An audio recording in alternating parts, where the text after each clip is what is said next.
नमस्कार, मैं हूं प्रशांत भारद्वाज और आप देख रहे हैं न्यूज रूम पोस्ट। वाराणसी के ज्ञानवापी परिसर में मौजूद व्यास तहखाने में करीब 31 साल बाद पूजा अर्चना फिर से शुरू हो जाने के बाद से ही वहां पर भक्तों का तांता लगा हुआ है। हैरानी की बात तो यह है कि वहां काशी विश्वनाथ धाम से भी ज्यादा लोग दर्शन करने के लिए पहुंच रहे हैं और 2 दिन में ही करीब 2.5 लाख लोग तहखाने और उसमें स्थापित विग्रहों का झांकी दर्शन कर चुके हैं। श्रद्धालुओं की भीड़ लगातार वहां बढ़ती जा रही है। कुछ दिन पहले ही वाराणसी की जिला अदालत ने तहखाने में पूजा शुरू कराने का आदेश दिया था। इसके बाद अगले ही दिन तड़के 3 बजे व्यास जी का वो तहखाना खोला गया और साफ सफाई के बाद श्रृंगार गौरी में पूजा शुरू हो गई।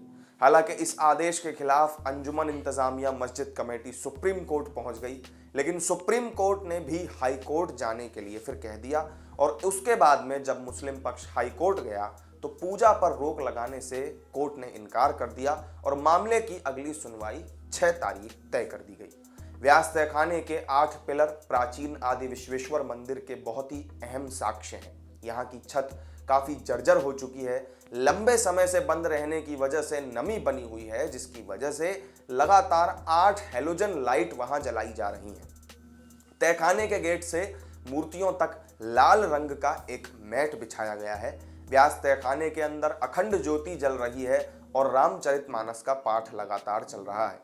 व्यास तहखाने की 5 मूर्तियां लंबे समय तक मिट्टी और मलबे में दबी हुई थी, इसलिए उनकी छवि भी प्रभावित हुई है। तहखाने के प्रवेश द्वार से मूर्तियों के बीच करीब 25 फीट की दूरी है और ऐसे में द्वार से दर्शन करने आने वाले भक्तों को मूर्ति की आकृति स्पष्ट दिखाई नहीं दे रही। फीडबैक मिलने के बाद प्रशासन ने मूर्तियों के ऊपर उनकी तस्वीरें लगाने की तैयारी शुरू कर दी है। एएसआई के सर्वे में गढ़वाल काल के शिलालेख भी सबसे अहम है। शिलालेखों के कार्बन परीक्षण, उकेरे गए शब्द और अक्षरों के आधार पर माना गया है कि कई शिलालेखों की छाप गढ़वाल काल के शिलालेखों से मिलती जुलती है। इसके अलावा सर्वे में स्वास्तिक चिन्ह भी मिला और सबसे बड़ा प्रतीक भगवान शिव का त्रिशूल जो है वो भी वहां पर मिला है। वहीं श्री राम और शिव लिखी हुई शिलाएं भी मिली हैं।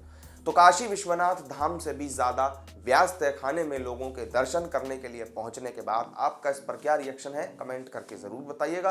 वीडियो अगर अच्छी लगी हो तो लाइक और शेयर कर दीजिएगा और चैनल को सब्सक्राइब करना मत भूलिएगा। फिर मिलेंगे किसी नई वीडियो में नई जानकारी के साथ। नमस्कार।